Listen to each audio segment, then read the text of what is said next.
નમસ્તે, જય માતાજી મિત્રો. આજનો ટોપિક છે બાપુ મારા ઢાંઢા ચોરાઈ ગયા.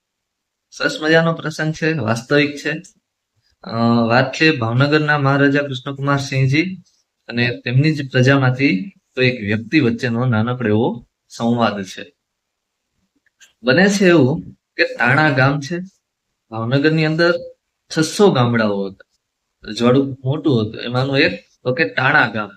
અને આ તાણા ગામની અંદર પટેલ રહેતા હતા. ઝવેરભાઈ પટેલ જેનું નામ. ઝવેરભાઈ પટેલ એ ખૂબ જ ભક્તિભાવ છે રાખતા હતા. અને મહારાજા પ્રત્યે પણ તો કે મોટા ભાગની પ્રજાઓ છે બાધાઓ પણ રાખતા હતા. એટલે કે ભગવાન તરીકે મહારાજાને પ્રજા છે પૂજતી હતી. એમાંના એક વ્યક્તિ એટલે કે ઝવેરભાઈ પટેલ તેમના ઠાકોરજીના કોઠલામાં તો કે મહારાજાનો ફોટો રાખતા હતા. એટલે કે પોતાના મંદિરમાં મહારાજા કૃષ્ણકુમાર સિંહજીનો તે ફોટો રાખી અને પૂજા આરતી એ કરતા હતા. આમ જોઈએ તો ઝવેરભાઈ પટેલનો કપડા છે એના મેલા ઘેલા જોવા મળતા હતા. આમ જોઈએ તો ભોળા ભટાક જેવા લાગતા હતા. અને તો કે ઘણા બધા લોકો તો તેને ગાંડો પણ છે ગણતા હતા. પરંતુ ઝવેરભાઈ પટેલને મગજમાં જો ઘૂરી ચડે તો એ ટાણાથી નીકળે અને સીધા છે નીલમબાગ બંગલે પહોંચી જતા અને ત્યાં જઈને દરવાજે બહાર ઉભા રહે. મહારાજાના દર્શનની વાટ જોવે.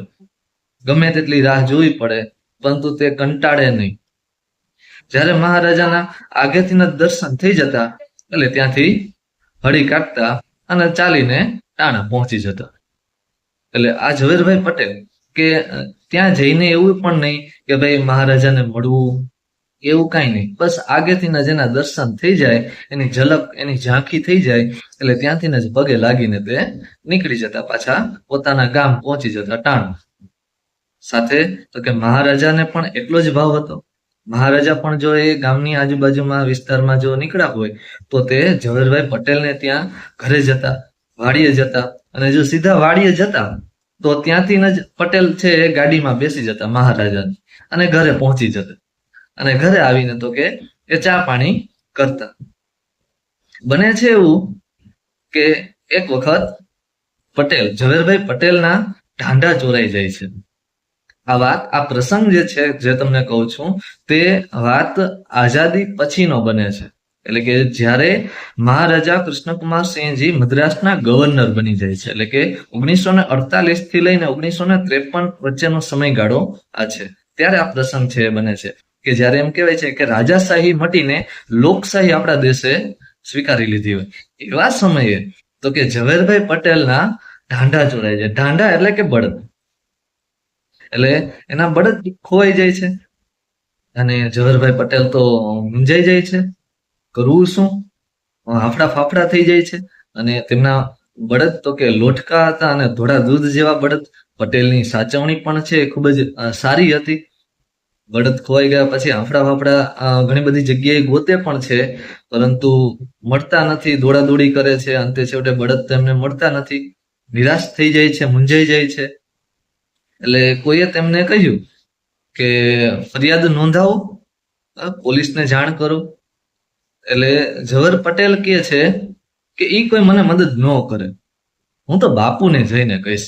બાપુ એટલે કે મહારાજા કૃષ્ણકુમાર સિંહજી કે હું તો બાપુને જઈને સીધી અરજ કરીશ. એટલે કોઈએ કહ્યું કે બાપુ તો મદ્રાસ છે અને મદ્રાસ ત્યાં એને ગવર્નર તરીકેનો હોદ્દો મળ્યો છે, તે તો ત્યાં બેઠા છે, તે ન મળે. એટલે વળી પાછા ઝવેરભાઈ પટેલ છે મૂંઝાણા, કરવું શું? છતાં પણ તો કે આગળ જતા તપાસ કરી અને તપાસ કરીને જોયું જાણ્યું તો મદ્રાસ તો ખૂબ આઘું પડે. ક્યાં ભાવનગર, ક્યાં મદ્રાસ. અને મદ્રાસ એટલે કે હાલનું જોઈએ તો તમિલનાડુ, ચેન્નઈ. એટલે કે ત્યારે મદ્રાસ આખું એક મોટું એક રાજ્ય હતું. એટલે ક્યાં ભાવનગર, ક્યાં મદ્રાસ, આઘું પડે. છતાં પણ તો કે ઝવેરભાઈ પટેલે હાર ન માની. તેને મનમાં ગાંઠ વાળી લીધી, કંઈ પણ થાય હું તો બાપુને જઈને સીધી અરજ કરીશ.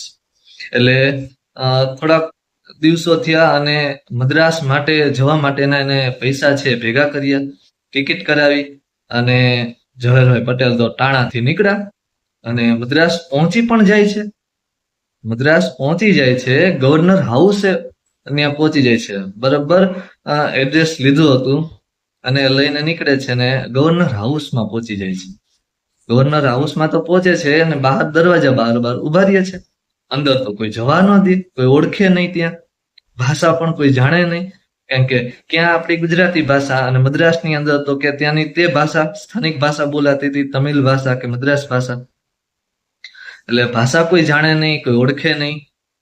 એટલે ઝવેરભાઈ પટેલે વિચાર્યું કે હું અહીંયા જ તો કે બાપુનો છે વાટ જોઈશ, કે જ્યાં ક્યારેક તો કે બાપુની ગાડી નીકળશે દરવાજા બાર તો ત્યારે હું એને રૂબરૂ જ અરજ કરીશ.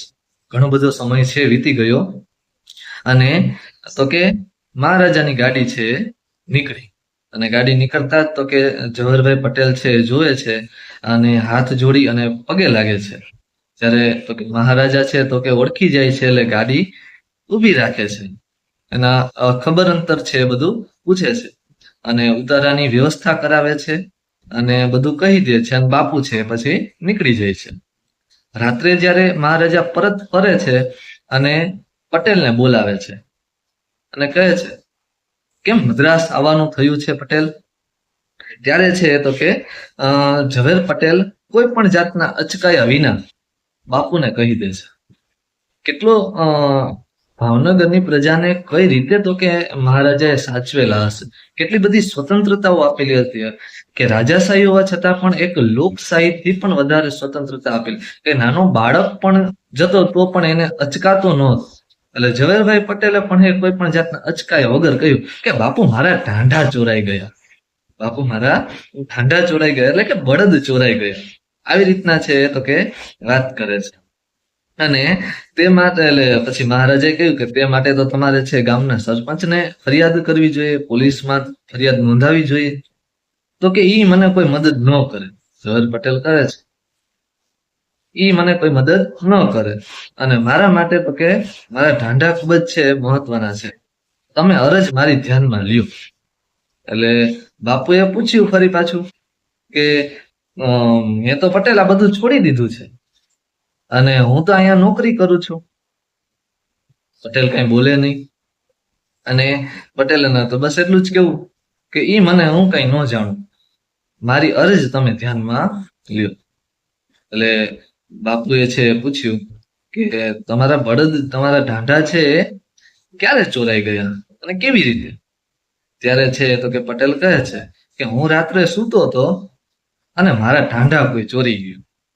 એટલે મહારાજાને પણ હે હુંકારો કરીને મહારાજાએ જવાબ આપ્યો કે ત્યારે એમ વાત છે, તમે સૂતા હો અને તો ત્યારે તો કોઈ બળદ છે ચોરાય જ જાય ને, તમે સૂતા રહ્યો અને બળદ તો ચોરાય જ જાય ને.